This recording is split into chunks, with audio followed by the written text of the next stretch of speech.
because we did it two days ago and we know her already.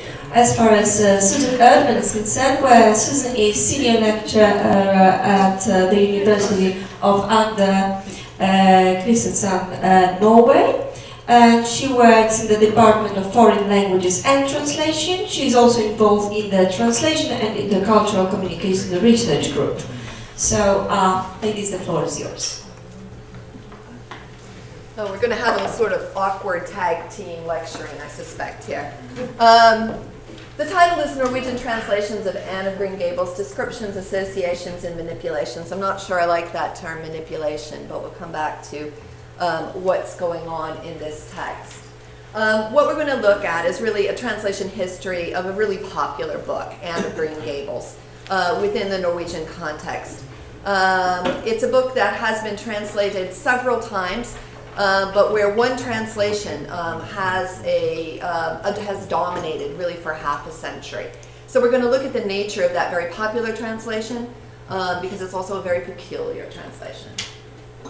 Can we change slides, Barbara? Anne, obviously it was published in Canada in 1908. The first translation was in 1918. And this is where we get the Norwegian title, Anna fra Berkeley. Berkeley isn't really a word. It's a kind of adjective ending on the word birch for a birch tree. So it's Anne of Birchley. And it's not the Danish title that one might expect because it was translated first in Danish. But there it was Anna fra Grønnebakken, from the Green Hill. So this is a specifically Norwegian title that it's been given. And Elisa Horn translated it in 1918, and the date is pretty significant. And it was about 77% of the original. That translation only went in one edition, so it was translated in 1918, and then it kind of vanished from the world. And in the next slide, we'll talk about why that translation vanished so quickly, or vanished entirely. The translation that we're going to concentrate on is Mimi Sverdrup Lunden's translator. And she's a very interesting character. She's a member of an important pedagogical and literary family from Kristiansand, from Oslo. The family was not a radical family, but she herself became radicalized in reaction to the revolution in Russia and socialist movements throughout Europe. And also sort of her own history. She was essentially fired from her job as a pedagogue when she got married, and she took that to heart. And so she became a sort of socialist feminist agitator. She has what in Norway was called a light pen. So she wrote a number of tracts that were about the status of women in Norway. And this is a sort of edition of one of her more famous books, The Woman in the Machine. And it was about the status of working class women when work had been taken over by machines. What would happen to their ability to feed their families, their ability to exist in a working life. She worked as a translator. She translated, for example, Little Lord Fauntleroy and some other children's books that were specifically used in educational context. And she translated Anna fra Björkeli. You'll notice the change in the spelling. And again, this is kind of a significant part of what we're doing. And that was translated in 1940, which is another significant date in terms of Norwegian language planning and Norwegian language history. This particular translation is 52% or 48%, depending on who you believe, of the original. So you'll notice that it's quite a bit less from the original translation of 77% of the text. So it's very peculiar that essentially half of the original book becomes Sverdrup Lunden's text. It is reprinted. We say several, but it's actually reprinted constantly. There is another edition by Wenche Eng in 1982, and it comes out in a translation that's used specifically in the schools. It's a cheap paperback with lots of typographical errors, misprints, that kind of thing. But then Sverdrup Lunden's 1940 translation is then translated twice after the publication of the Eng translation in 82. So Eng has what one might expect, a sort of modern translation, 100% of the text, following sort of contemporary translation ethics, but that translation actually vanishes in favor of the 50% Sverdrup Lunden text. And it's not just the case that this is children's literature and it was an abridged edition used for children in the classroom. This is actually the Anne that people of my mother's generation and people of my generation grew up with. This is the only Anne they knew, was this 1940 Sverdrup London Anne. A more recent and sort of, I guess you'd call following normal translation procedures version has come up in 2014.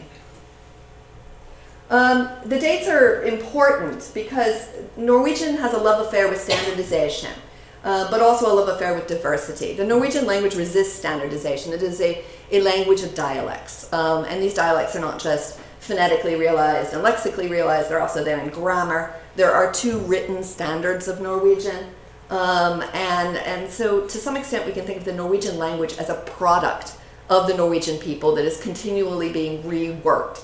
It is a national artifact that all Norwegians are invited, at least in theory, to participate in. Now, in reality, there are some people who are not allowed to participate in this particular project, the creation of the Norwegian language. But that's kind of another paper. So let's look at the dates really quickly, because I did suggest that the dates are important.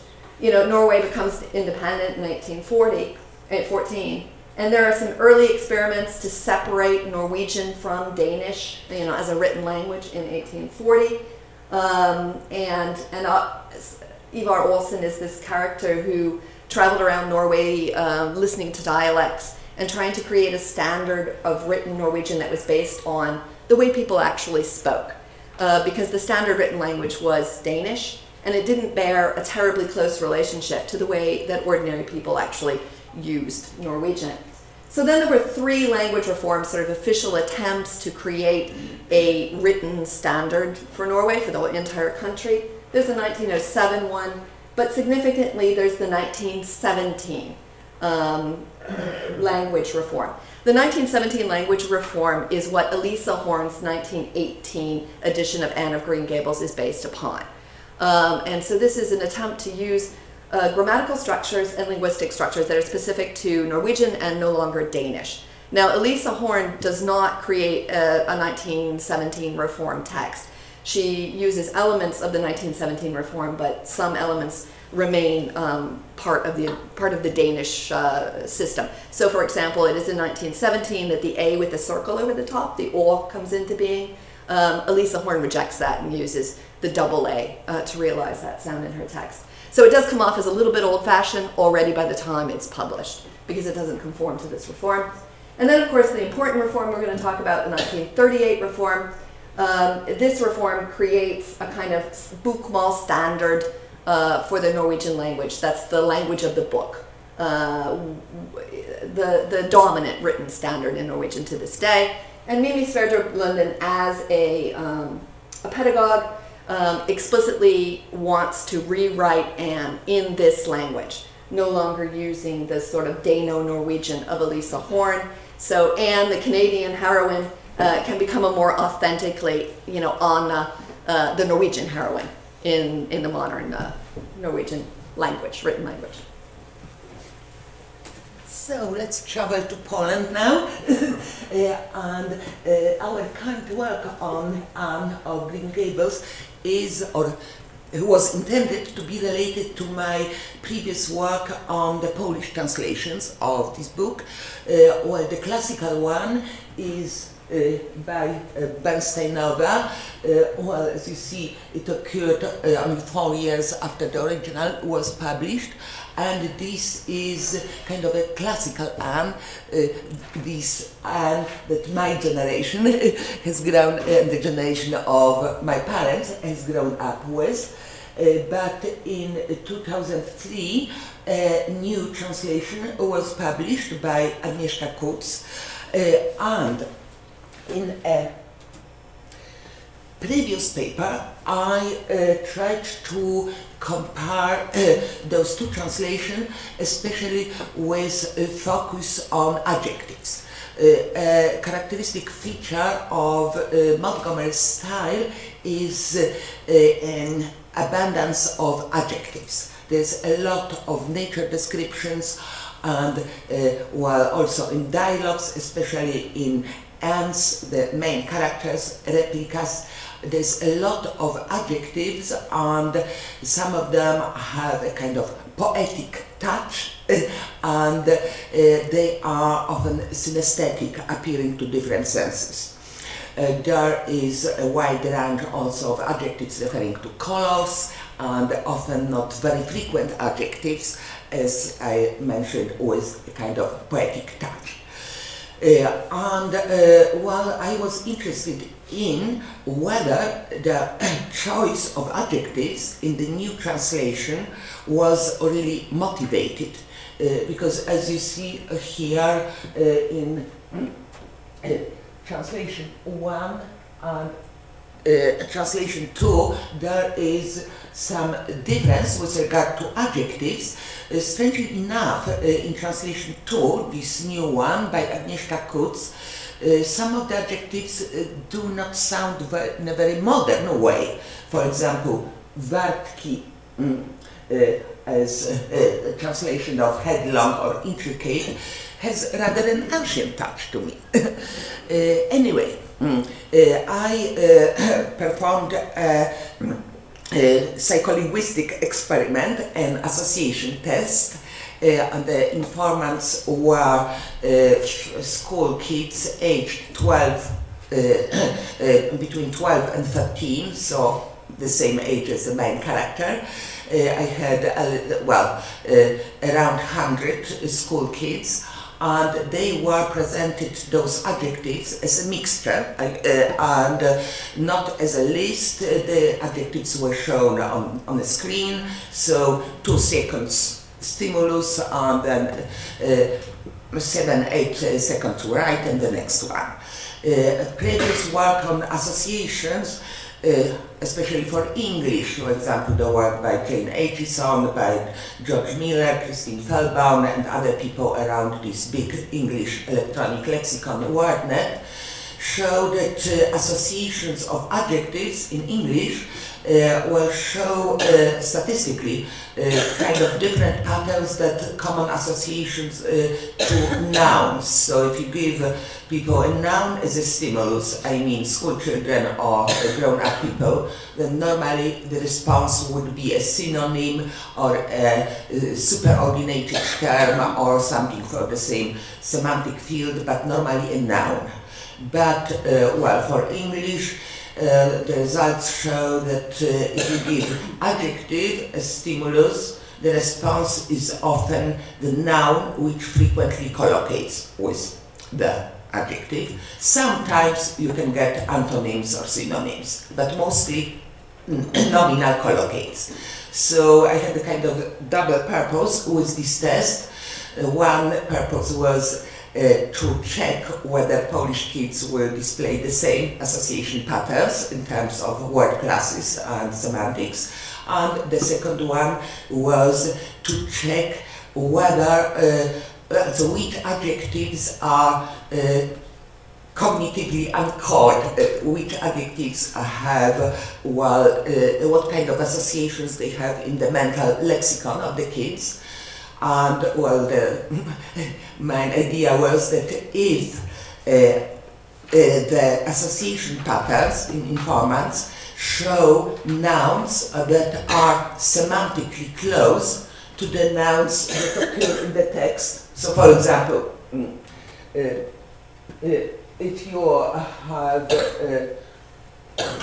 well, this wartki swawolny, kapryśny, and if it will be related somehow to, this word have, well, kind of special collocates, they refer to water, it's running water.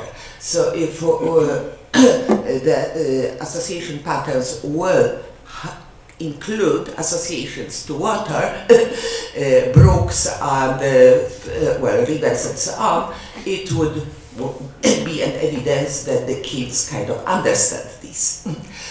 Well, the results confirmed the fact that kids mostly respond with nouns, and there was no significant difference in this cognitive anchoring of those adjectives used by translator 1 and translator 2. The only difference concerns some poetic, unusual terms referring to colors. So, if in some adjectives the recurrent pattern of association was that the only associations were phonetically triggered, like szafranowy, szafa, or szafranowy, szarfa. So there was no semantic connection, the response were only phonetically similar, which indicates that, well, the children probably don't understand this adjective. Well, then there's another study comparing these two Polish translations, focusing on terms related to religion, especially Protestant religion, because this is, well, an important topic in the book. When I discussed this issue with Susan, we decided that, well, before we read the Norwegian translations, well, let's either repeat my association test with Norwegian kids and this classical translation and the new translation, or check those Protestant and religious terms in those two translations. And, well, it seemed to be a good idea, but it turned out that it was impossible to turn into reality, because in this old classical translation, most of the adjectives and most of the religious terms were simply omitted. So, for my purposes, the interest is, I mean, we have a pretty good beat as to why Mimi Sverdrup, why Mimi Sverdrup Lundin would have translated in this way. She has another book called The Long Working Day, which is also about sort of the situation of women's sort of double roles in the workplace and at home, where she issues, and this is my translation, that the real danger for women is lies, fairy tales, dreams, poetry. Men have used so much to keep women, their competitors, in their place. So she has this notion that any kind of fanciness, fairy tales, dreams, poetry, religion, all of this has been used by men to keep women in a subordinate position. So in that case, it makes it sort of peculiar. Why is she going to translate Anne of Green Gables? Because if you know Anne, she is a very fanciful young woman. She dreams of nothing if not a white wedding dress, as she repeats over and again. Her way of coping with her horrible reality is, she says, to dream it away. So Sverdrup Lundin has chosen a strange heroine, given that she has this antipathy to lies, dreams, fairy tales, and fantasy. So we see here Anne saying, "It's always been one of my dreams to live near a brook. I never expected I would, though. Dreams don't often come true, do they? Why? Because it sounds so nice and romantic, just as if I were a heroine in a book, you know. I'm so fond of romantic things. And a graveyard full of buried hopes is as romantic as one can imagine, isn't it?" You know, such as this tremendous 19th century morbid romanticism. Yeah. There's been one real article looking at Mimi Sverdrup Lundin's peculiar translation, and it looks at the image of women in the book specifically. Now this is something that even Elisa Horn's far more standardized translation had difficulties with. So we see Montgomery. She describes a situation at the orphanage where Anne is originally. All the girls began to cry, one after another. Of course, the boys didn't cry. And in 1918, Elisa Horn, you know, she says, "Hun brast I gråt, så begynte de andra." She began to cry, and so the others also. The boys naturally didn't cry. So it's already a bit toned down from the original English version. But by the time Sverdrup Lundin gets to it, it's, "Och så gråt vi fryktelig allesammen." So we all broke out in tears. The boys are now crying with the girls. So there's a pretty clear ideological commitment in a translation like that, right? There are some chapters that are omitted entirely, and they're the ones having to do with what you might call everyday religiosity. So Anne's impression of Sunday school, you know, Anne gets a fancy new dress, she gets sent to church. And in the Mimi Sverdrup London, she gets a new dress, but she goes to meet her friend, the neighbor girl Diana. There's another chapter. Anne is invited out to tea, and in this particular chapter, it's not just anybody's tea party, it's the minister's wife. The minister has a lovely young wife, and Anne is invited over to tea. Well, this doesn't happen, so there's no drinking tea with the vicar's wife in Sverdrup, London. And in fact, many of the religious everyday references from the town that she's in are simply omitted. We see some other places where paragraphs are omitted or they're very compromised, and a lot of them having to do with this minister and his wife. A minister with a wife, was a lawful object of curiosity in a quiet country settlement where sensations were few and far between. The new minister and his wife were a young, pleasant-faced couple still on their honeymoon and full of good and beautiful enthusiasm for their chosen life work. We see Elisa Horn, she's already making it shorter. The new priest and his wife were young and worthy of being loved, and they were still celebrating their honeymoon, and they were full of enthusiasm for their new calling. But Mimi Sverdrup London has the new priest was named Alan. He and his wife were young, and they were lovable, and they just got married. So any of this bit about their good and beautiful calling and honeymoon is completely taken out of this translation. Not to sort of go on and on, but you can see that it's consistent throughout the text. Don't you know it's terribly wicked not to say your prayers every night? I'm afraid you're a very bad little girl. We have Elisa Horn giving a sort of reasonably accurate translation, and then we have Mimi Sverdrup London. You aren't nice if you don't pray in the evening. So no terribly wicked and bad little girl going on there. She has turned it into a sort of more general statement. And this one I really like. If I really wanted to pray, I'll tell you what I do. I go out in a great big field all alone in the deep, deep woods, and I look up in the sky, up, into the lovely blue sky. It looks as if there was no end to its blueness, and I just feel a prayer. And by the time we get to Sverdrup London, I'd rather go out in the forest, the big forest, or a fine field and pray. So there's no up, there's no deep, there's none of these descriptive terms of the romantic religiosity that you see in the original. Likewise, Anne herself is very vain. She considers it the horror of her life that she has red hair, and her vanity is tied into religion. Her foster parents believe that vanity will get her sent to hell. So we see in the English, I'll never look at myself again until my hair grows, she explained passionately. And she righted the glass, yes, I will. I'll do penance for being wicked that way. And by the time we get to Sverdrup London, I will never look in the mirror again until my hair grows out. So there's no notion that she's doing penance for being wicked, that her hair has been cut off. And of course, people who don't have red hair don't know what trouble is. Mrs. Thomas told me that God made my red hair on purpose, and I've never cared about him since. So being born redheaded is a punishment for being bad.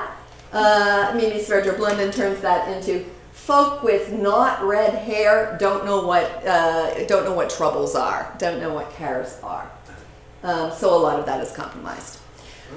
So we see consistently in Sverdrup London's translation that any mention of everyday religiosity, this whole world of Protestant punishment, sin, atonement, has been toned down or taken out entirely.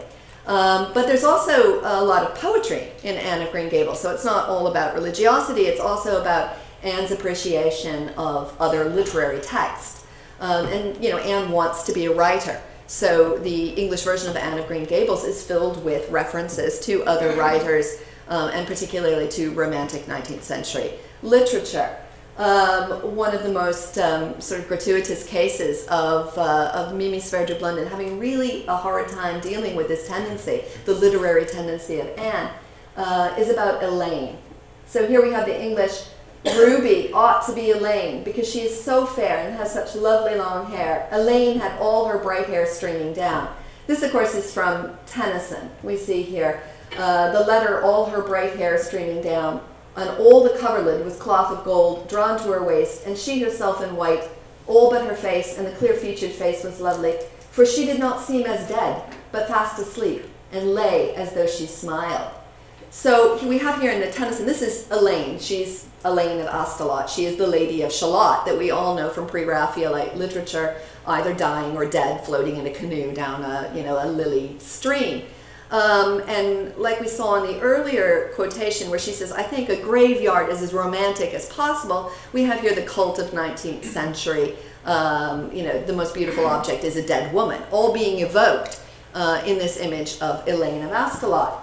Now poor Sverdrup London, with her despising of poetry and dreams and fantasy, and certainly this kind of morbid fantasy, really must have struggled with what she's doing with this reference to Elaine. So Elisa Horn says, Ruby burde være der, for hun har så lys og har sånt yndig langt golden hair. Just like Elaine's hair came in waves. So a fairly reasonable translation of the original. Mimi Sverdrup London says, she has such beautiful light hair, just like we've been told about Elaine. We've been told about Elaine. Yes, this is our favorite. This is our favorite. Here we have another element of the politics of Anne that gave Mimi Sverdrup London such difficulty is that Anne is not always charitable to other girls or other women. In fact, there's a lot of competition among the women in the book for who gets to be the most lovely, who the boys like, who has the nice dresses. And of course, someone like Sverdrup London, she was actually a teacher at an upper secondary school, is at pains to create a world where women are in cooperation with one another and not in competition. So we have this bit, and this is a very long section in the English. Ruby Gillis thinks of nothing but beaux, said Anne disdainfully. I simply can't talk about Josie Pye without making an uncharitable speech, so I never mention her again. I'm going to be as much like Mrs. Allen, that's the minister's wife, as I possibly can because I think she's so perfect. Mrs. Lynde says he just worships the ground she treads on. She doesn't really think it right for a minister to set his affections on so much a mortal being. But then Diana, even ministers are human and have their besetting sins. I mean, a very strange phrase, besetting sins. Just like everybody else, I had such an interesting talk with Mrs. Allen about besetting sins last Sunday. There are just a few things proper to talk about on Sunday, and it's one of them. My besetting sin is imagining too much and forgetting my duties. I'm striving very hard to overcome it, and now that I'm really 13, perhaps I'll get better. In 4 more years, I'll be able to put our hair up, said Diane. Alice Bell's 16, she's wearing hers up. I think that's ridiculous. I'll wait till I'm 17. So anyway, what you see, if I had Alice Bell's crooked nose, Anne said, I wouldn't, but there. So you see that here we have a combination of all the things that Sverdrup London is at pains to minimize in her translation.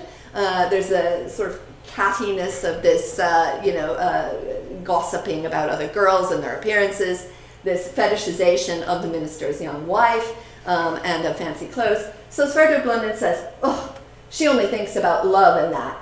Look, Diane, there's a rabbit. And she takes the reader, and then we're all looking at the rabbit. And we get none of the rest of this this dialogue, which in its own way, does remarkably convey a certain kind of, adolescent girl talk, right? Well, I have to catch a train, so let's jump to the So let's jump to a conclusion so that Barbara can catch a train. I jump over a couple of theoretical slides, but there is a quite nice paper on ideology in children's literature by Peter Hollingdale. He talks about a scale, of course a gliding scale, with 3 main levels, where the first one is when the author is explicitly telling the children what's right and what's wrong, and well, I remember this kind of books from my elementary school in the communist Poland, when we were forced to read some Russian books where there always was a protagonist who was politically conscious and he always knew what's right and was, well, lecturing other kids on this.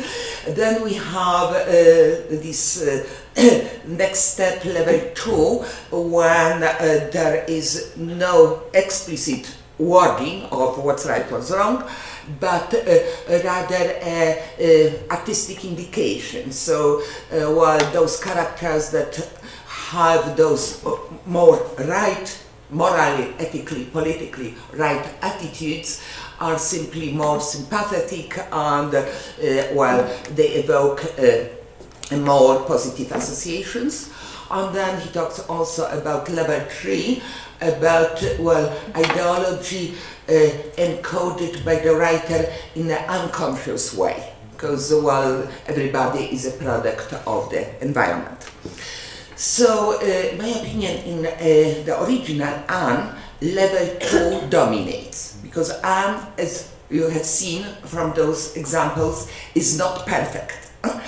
She is of course sympathetic, but she has shortcomings and faults, and well, makes mistakes, and well, her foster parents have well, don't like poetry and dreams, and sometimes they are right. But anyway, this general ideology of well, dreams and poetry as positive things in life dominates, but it is not stated explicitly. But what the translator does is, according to us, to disturb this level 2, because it's clear that Sandra Lundin has her very clear ideological purpose in this book. And of course she is also a product of her time, this socialist revolution and feminism. But well, in this translation, the artistic level, this level 2, is, well, really disturbed. And I suppose that after having seen our examples, you understand why it wasn't possible for us to repeat my association test with adjectives. If I could say one more thing, one of the interesting things to me about this, you know, I mean, I think it's pretty clear what Mimi Sverdrup Lundin is aiming at in this translation. So that's maybe not so interesting. What is interesting is the intense popularity of this translation, and the fact that it was reprinted several times after a sort of normal, modern kind of translation Evenka Eng's was translated. So there's something about the Anne, although she's quite different from the Canadian Anne, there's something about this socialist heroine Anne that we get in Sverdrup Lundin that was very appealing to Norwegian women throughout the second half of the 20th century. So I don't think, I mean, it's easy to sort of make fun of some of these things, but obviously this Anne, the Anne we get in Sverdrup Lundin, resonates with, or at least did resonate with an entire, really 2 generations of readerships, because this is a book that's typically read by, you know, pre-adolescent girls and young women.